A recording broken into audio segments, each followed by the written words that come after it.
Gusto ko lang po kasi sana ipaalam sa iyo na yung nag-asikaso po sa inyo, isang dating kriminal. Ano? Ako sir, mag-ingat-ingat kayo dito. Tsaka, huwag kayong masyadong lalapit-lapit dito kasi baka mamaya sasaksakin ka sa tagiliran nito. Dating nakulong nito sir eh. Teka. Bakit mo tinanggap nung manager yan dito? Alam ba nung may-ari na waiter siyang galing kulungan? Naka sir, magaling magsalita eh. Francis, Jay, lumapit muna kayo dito. May sasabihin ako. Yes ma'am. May papakilala ko si Jeboy bago niyo makakasama dito sa resto. Turuan niyo siya ha, kasi gusto niya kasi magbagong buhay. At alam niyo, nakalalabas lang ng preso. Kaya konting respeto lang, okay? Ma'am, sandali. Kakalabas ng preso? Ibig sabihin, dating nakulong yan. Naku ma'am, sigurado ka ba sa desisyon mo? Oo, sigurado ako. Bakit? Hindi ba pwede na bigyan ng pagkakataon to, ha? Ma'am, criminal naman yan eh. Baka mamaya may mawala pa dito, hindi natin alam kung anong kaso niya. Ma'am, hindi ka po ba natatakot? Dati na palang nakulong yan, tapos pinayagan mo na makapasok dito. Alam mo ma'am, napakadelikado nun. Alam mo naman yung mga customer natin dito, mga mayayaman, mga sosyal. Tapos paano pag nalaman na lang nila na merong preso dito na staff? Pati yung restaurant natin na masisira yung reputasyon. Wait lang, ha? Grabe naman kayo makapagsalita sa tao. Pwede ba? Respetuhin niyo naman siya. Tao rin naman siya. At saka isa pa, hindi ba pwede siya na magbago, ha? Kaya nga nandito siya, magtatrabaho siya kasi gusto niya magbagong buhay. Naku ma'am, tao nga pero kriminal naman. Alam mo ma'am, mamamatay tao yan. Tsaka yung magagaya niyang mga kriminal, wala nang pag-asa yung magbagong buhay. Nararapat din, mabulok na lang sa kulungan eh. Bakit pa kasi nakalaya pa yan? Baka mamaya ma'am, tumakas pa yan eh. Jay, sumusobra ka na, ha? Ma'am, sige po. Aalis na lang po ako kung di po nila ako tanggap dito. Hindi, Jeboy. Kayong dalawa, yung ugali nyo, ayusin nyo, ha? Masobra pa kayo sa kriminal, alam nyo ba yun? Wala kayong respeto sa tao. Teka At saka lang isa yun. pa, nagsasalita pa ako, ha? Eto, sasabihin ko sa inyo, ha? Bigyan natin siya ng chance. Alam mo, may karapatan din siya magbago. Teka lang ma'am. Kami nga itong nagmamalasay sa restaurant nyo. Kami pang masama. Kayo ma'am, kung yan po yung desisyon ninyo, wala po kami magagawa. Pero binabalaan na po namin kayo. Kayo po bahala. Okay, ako bahala dito. Tulungan nyo na lang siya kung ano yung mga gawain dito sa resto, okay? Konting respeto lang. Sige po. Sige na, maiwan ko na kayo. Jeboy, Sige po, okay ka ma'am. lang? Sige po. Ayusin nyo, ha?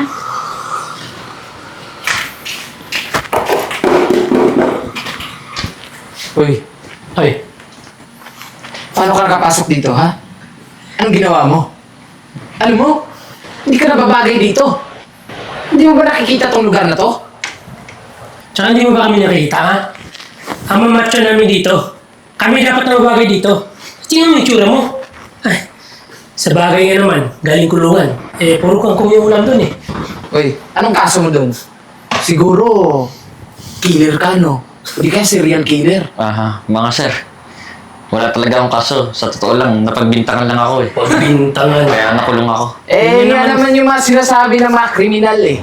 Pag nakalaya, sinasabi na napagbintangan. Kahit yung totoo, makasalanan naman talaga. Alam nyo kayo, mga preso kayo, mga kriminal naman talaga kayo eh. Lahat ng mga nabubulok sa kulungan may kasalanan. Dinidinay nyo pa. Saka ito ha, tandaan mo. Sa oras na may mga matakot dito na mga customer, kapag nalaman nila, nalaya ka, bagong laya ka, sisiguraduhin namin, matatanggal ka sa trabaho mo. Naintindihan mo? Saka lahat ng mga customer dito, asikasuhin mo ha. Opo. Ano po? Sir, dapat Opo, sir. Mayus ka ha? Tama ka dyan!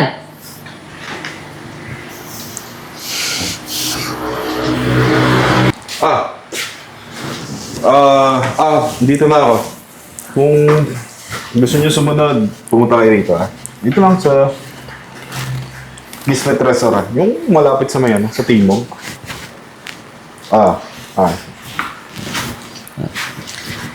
Hello po sir, welcome po sa Kismet Restaurant po. Magandang umaga. Wait lang po kulang po pala akong menu. Nako, wag na. Bago ka dito, no? Opo sir. Maganda na, palagi ako rito eh. Paborito kong restaurant to eh. Bigyan nyo na lang ako nung ano, yung number 1 na bestseller nyo dito. Sige po sir. Alam na ng chef nyo yan. Sige po. Sabihin mo lang yung pangalan ko, Opo. Marlon, ha?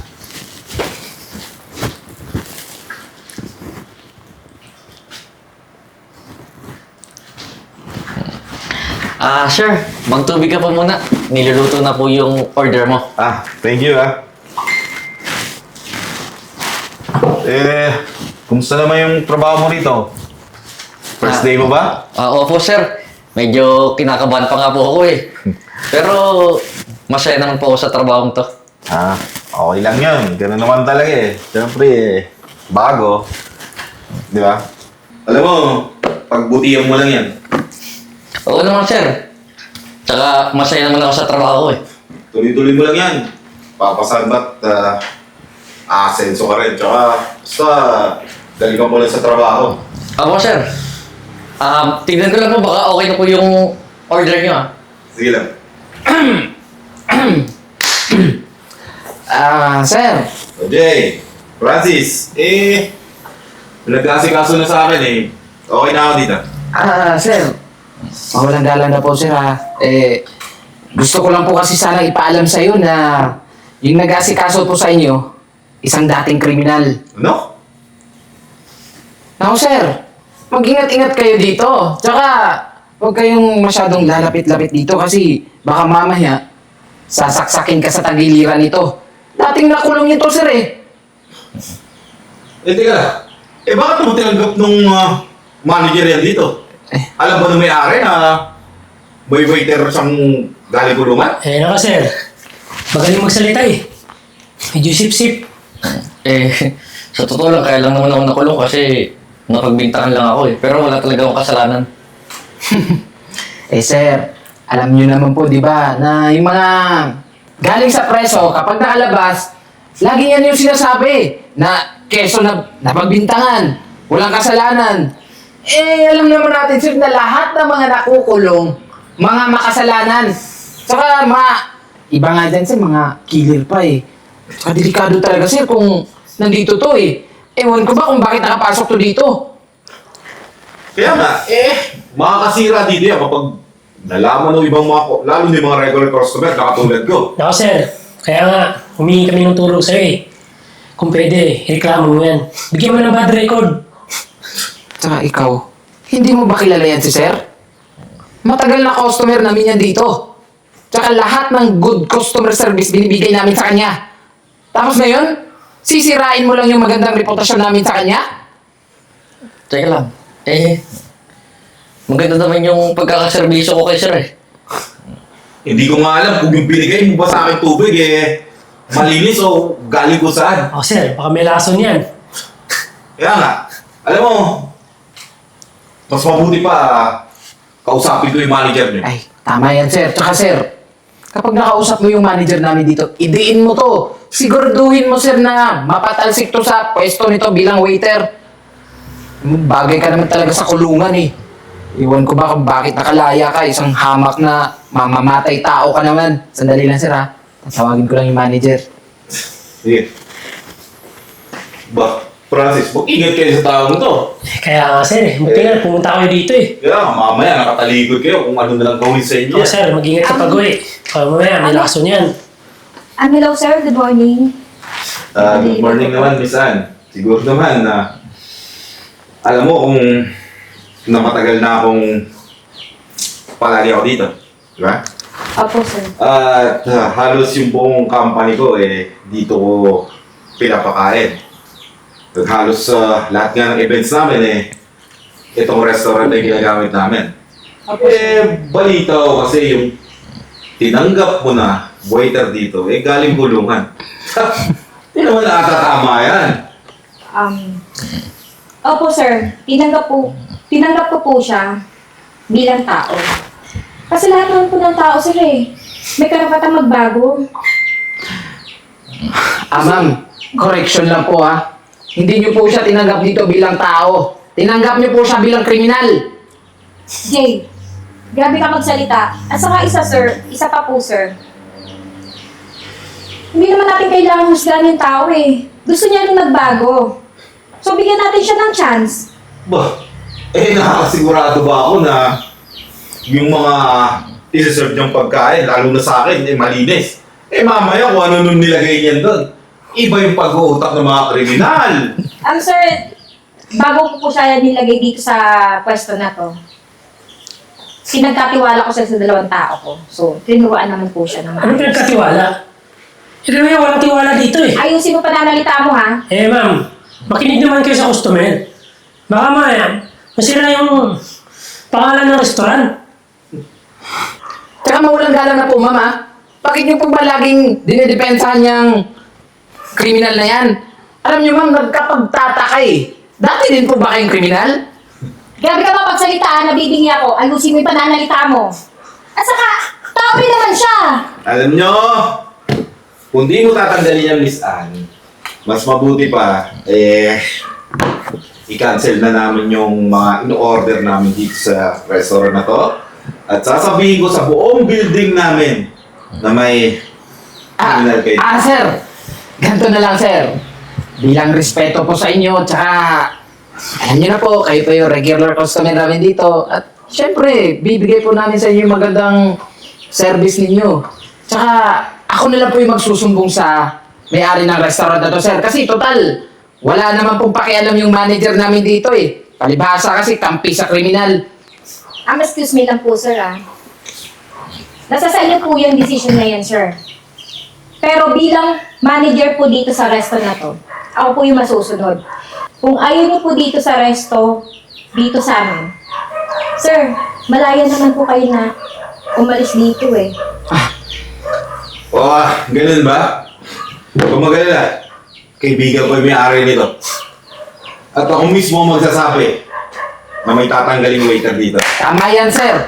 Tsaka, sir, siguro nga panahon na para mahatulan tong kriminal na to. Kasi kung hindi siya nahatulan sa loob ng kulungan, dito, hahatulan na mapatalsik yan dito sa pagiging waiter dito sa restaurant. Kasi kakasira ng image. Pati magandang pangalan ng mga staff dito nadadamay na dahil sa kanya Jay, sumusobra ka na. Tama na. Nakakasakit ka na, ha? Tumigil na kayo. Tama yan. Matatanggal. May matatanggal dito. Tama, sir. Matatanggal talaga to, sir. Lalo Kayong na. dalawa yun. Teka lang, sir. Kami? Ano pa nagawa naming mali? Nung gawa niyo mali. Para sabihin ko sa inyo, yung kaibigan ko na may-ari nitong restaurant, ibinenta na sa akin tong restaurant na to. Oo. So, ang ibig sabihin, kayo po may-ari? Tama ka. Maganda po yun, sir. Kasi, at least, di ba, madali mo nang mapapatanggal to sa pwesto bilang waiter. Palayasin mo na to, sir. Napakadelikado, sir. Kasi, mamaya, sir, sasaksakin tayo sa tagiliran, sir. Kilala niyo ba yung... Jay, ha? Kilala niyo ba yung nilalait-lait niya? Ay, naku, sir. Kilalang kilala po. Kriminal tsaka mamamatay tao. Anak ko yan. Ano? Anak, Paano nangyari yun, sir? Isa lang namang waiter lang Pinagpanggap ko lang siya na nakulong siya. Ang totoo niyan, ako nakulong. Kayo po yung criminal? Di ako kriminal. Napagbintangan lang ako. At totoo yan. Maraming nakakulong na wala naman talagang kasalanan. sir, ang totoo po niyan, yan po talaga yung ibig kong sabihin na lahat po ng mga nakulong ay hindi po talaga totoong makasalanan. Yan ang hirap sa atin Inuusgan nyo agad yung mga taong nakulong. Yung mga taong mahihirap. Dapat kinikilala nyo muna. Yan yung sinasabi ko sa inyong dalawa Ayaw niyo makinig sa akin. Huwag kayo mag-alala. Hindi naman ako magdidesisyon kung mag-i-stay kayo rito o matatanggal kayo. Ang magmamanage na nitong restaurant na to, ay yung anak ko. Kaya nasa kanya yung desisyon. Dad, hindi ko napapatagalin to. Tanggal na tong dalawang to. At sisiguraduhin ko, wala na kayong mapapasukang trabaho kahit saan. Sir J-Boy, kahit naman yung daddy mo binigyan ng pagkakataon para makalaya. Pwes kayo, di kayo karapat dapat na bigyan ng pagkakataon. Dahil sa ugali nyo. Sir, Pwede ba umalis na kayo? parang awa niyo na, sir. Kailangan namin ng trabaho, sir, eh. Kaya, sir, alam niyo naman na dahil sa amin, kaya tumaas yung reviews ng restaurant na to. Tumakas ang review. Miss Ann, sabihin mo nga sa kanila kung anong review sa dalawang to. Oo, kayong dalawa. Marami nagre-reklamo sa akin. Yung sa pagsuserve nyo dito, minsan nga lalo ka na. Wala ka respeto sa mga customer. At saka, sa tip, lakas yung humingi ng tip eh. Hindi pa kayo nahihiya yan? Natural naman na magbigay sila ng tip eh. Hindi natural yun. Ang tip, pusang binibigay, hindi hinihingi. Lalo ka na, Jay. Ikaw ang pinagkatiwalaan ko dito, pero anong ginawa mo? Yung mga ugali nyo, masahol pa kayo sa kriminal. Ano Opo, ba Nay. yun? Bago ko pabilin mo, pumunta ako rito, alam ko na yung mga pinaggagawa niya dito. Sa tingin mo ba, hindi ko alam na hindi ka nagtatrabaho dito? Na palagi lang kayo nandun sa likod? Nagpa-fireball na yan? Anak, huwag kang bahala dyan. So, narinig din naman yung sinabi ni Sir, di ba? So, wala na akong magagawa sa inyong dalawa. Umalis na kayo.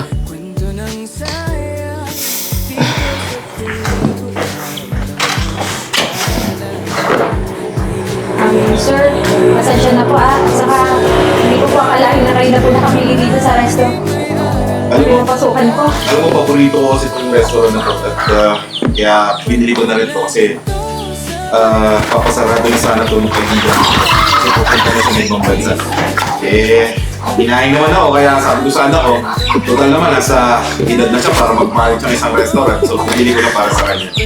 So gusto ko lang maging maayos to, restaurant na to. At tingin ko, kailangan nyo na mag-hire ng mga bagong mga waiter. Ayoko yung mga nagkikidlat-kidlat at saka nagpa-fireball ha. Sige na. Ako nang bahala maghanap dyan. Sige, paano? Balik muna ako sa opisina kasi dami yung kailangan tapusin. Tapos yung pagkain in-order ko, pa-deliver mo na sa opisina. Sige Dan, ako nang bahala. Sir, salamat po, sir. Ingat po kayo. Yeah. Miss Ann, maraming salamat sa tiwala mo sa akin ha. Oo naman. Kasi lahat naman ng tao dito, welcome eh. Tsaka, pagpatuloy mo na yung ganyang trabaho mo. Ako, sir. So sige na, balik ka na sa trabaho mo, ako nang bahala dito. Sige po, thank you po.